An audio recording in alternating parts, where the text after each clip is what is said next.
What happens after a bill passes both chambers in the bill-to-law process? Imagine a piece of proposed legislation making its way through the complex journey of becoming a law. After a bill successfully navigates the legislative chambers, the next steps are crucial in determining whether it will ultimately become a law that impacts the nation. Once both the House of Representatives and the Senate have approved the bill in identical form, it is sent to the President or the head of the executive branch.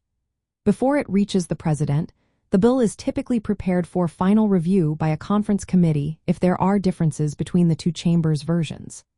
This committee, composed of members from both chambers, works to reconcile any discrepancies and produce a single, unified version of the bill. The revised bill is then sent back to both the House of Representatives and the Senate for a final vote. This step ensures that both chambers agree on the exact language of the legislation before it moves forward. After both chambers approve the reconciled version, the bill is officially sent to the President. The President has several options upon receiving the bill. They can sign it into law, which indicates approval and makes it an official statute. Alternatively, the President can veto the bill, rejecting it and sending it back to Congress with reasons for the veto. Congress then has the opportunity to override the veto if 2/3 of both chambers vote in favor of the bill, which would then become law despite the President's objections.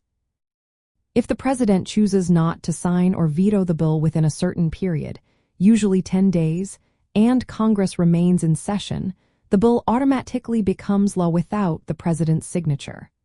However, if Congress adjourns during this period and the President does not sign the bill, it does not become law. This situation is known as a pocket veto.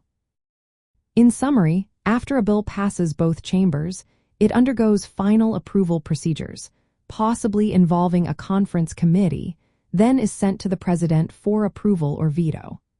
The process ensures that the legislation is thoroughly reviewed and that all branches of government have a say in its final form.